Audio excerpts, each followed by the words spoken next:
Em março de 2019, um analista forense de São Paulo, chamado Henrique Teles, recebeu uma tarefa que, no papel, parecia completamente comum: revisar os backups de um servidor hospitalar desativado no interior de São Paulo. Uma unidade que havia encerrado as atividades 2 anos antes, após uma série de problemas administrativos que nunca foram totalmente esclarecidos. Era o tipo de trabalho que a maioria das pessoas na área considera entediante ao extremo. Arquivos de prontuário, logs de acesso, registros administrativos, tabelas de faturamento. Nada que exigisse atenção especial. O objetivo era simples: catalogar o que ainda estava lá, descartar o que não tinha mais utilidade e assinar o relatório final.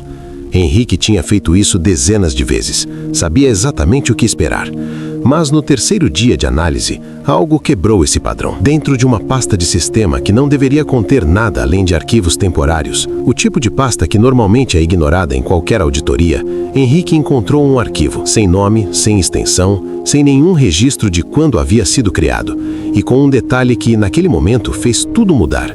O timestamp marcava uma hora em que o servidor estava oficialmente desligado. Não em manutenção, não em modo de espera. Desligado. Aquilo não era apenas incomum, era tecnicamente impossível.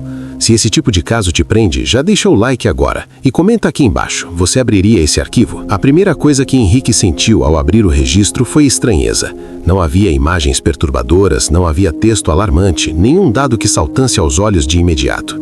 Era apenas uma sequência de dados estruturados, como um formulário preenchido às pressas por alguém que sabia exatamente onde inserir cada informação, mas não se preocupou em seguir os protocolos padrão.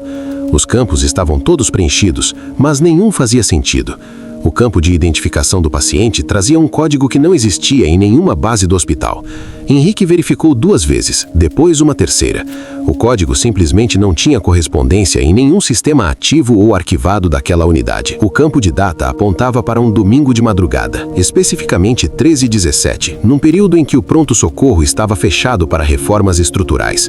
Não havia equipe de plantão, não havia registro de nenhuma atividade naquele horário. E o campo de responsável pelo registro trazia apenas uma sigla: RV04, sem nome completo, sem número de registro profissional, sem nenhuma informação adicional, apenas RV04. Henrique procurou essa sigla nos arquivos de RH do hospital. Nenhum resultado. Procurou nos registros de prestadores externos, de empresas terceirizadas, de estagiários e voluntários. Nada. Aquela sigla não existia em nenhum documento oficial da instituição, em nenhum período desde a fundação do hospital, em 1987.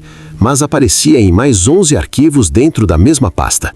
Todos sem nome, todos sem extensão, todos com timestamps impossíveis, todos com pacientes que não existiam no sistema, todos assinados por RV04. Henrique ficou parado diante da tela por alguns segundos tentando organizar o que estava vendo.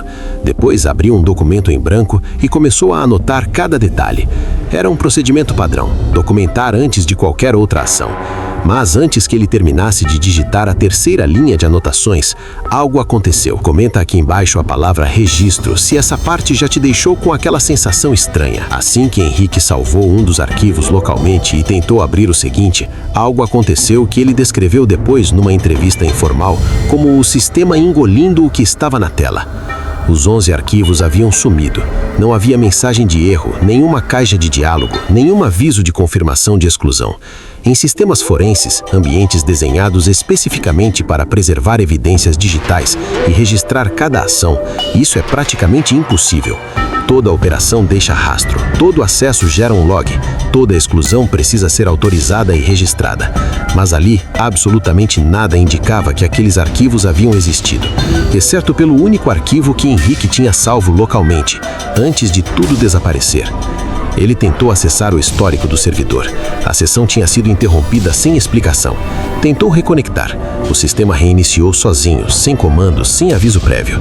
Quando voltou, a pasta estava completamente limpa. Interface normal, nenhum sinal de erro, nenhum rastro. Henrique passou os minutos seguintes tentando encontrar qualquer vestígio. Verificou logs de sistema, pastas temporárias, histórico de rede, nada. E então veio a parte que ele disse que ainda não consegue explicar de forma racional.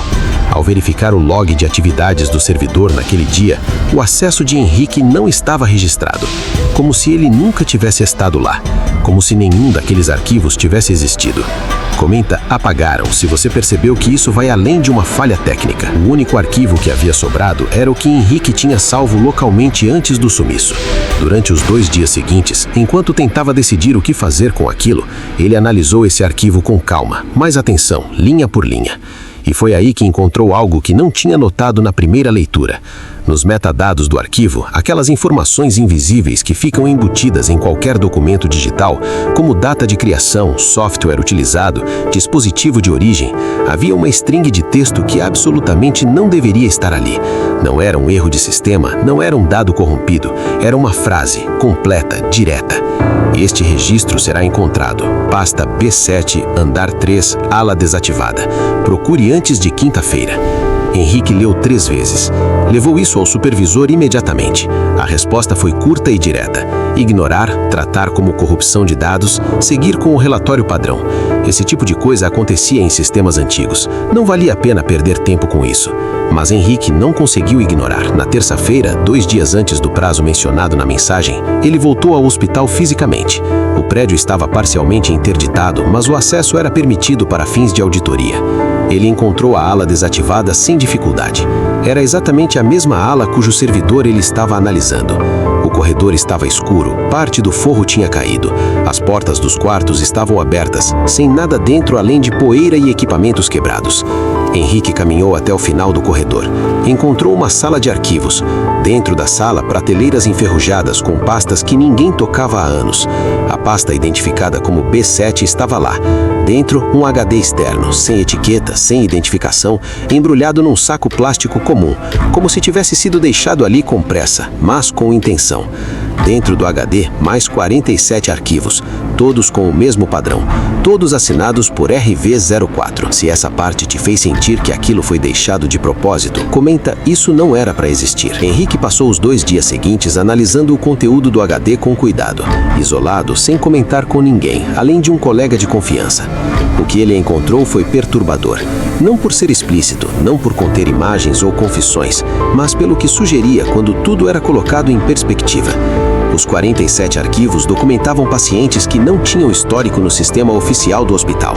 Pessoas que, segundo todos os registros públicos disponíveis, nunca haviam dado entrada naquela unidade, mas que, segundo os arquivos de RV04, tinham passado por procedimentos não identificados naquele local entre 2011 e 2016, ao longo de 5 anos.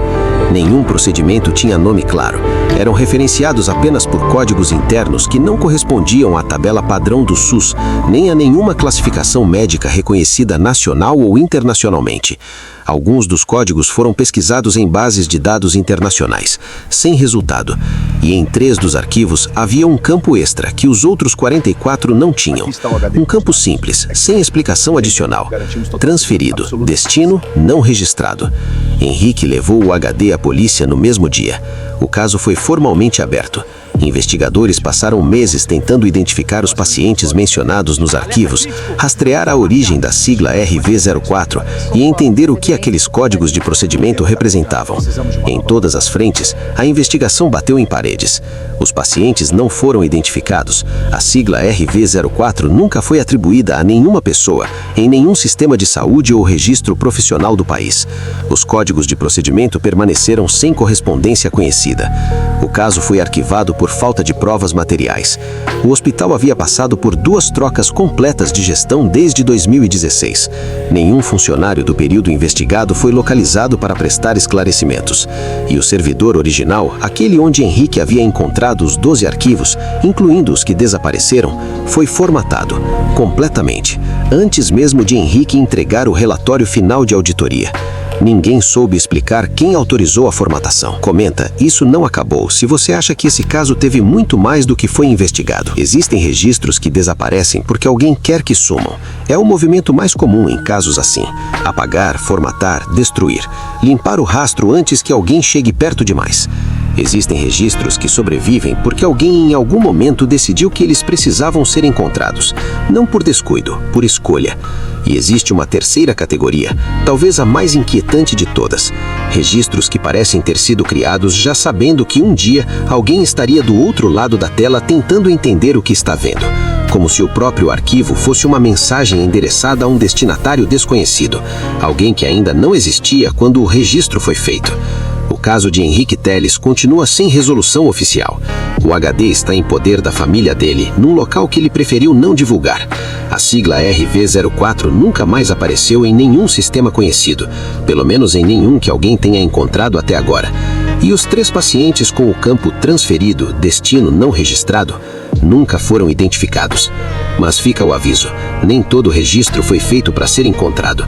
Alguns foram feitos para serem lembrados, e alguns parecem continuar esperando que a pessoa certa os encontre. Se inscreve no canal e ativa o sininho, porque aqui as histórias não terminam quando o vídeo acaba. Deixa o like também, isso ajuda muito mais do que parece, e faz esse tipo de conteúdo chegar em mais pessoas. E se esse caso mexeu com você, comenta aqui embaixo, isso não era para existir. Eu quero saber quem chegou até o final e sentiu o peso dessa história.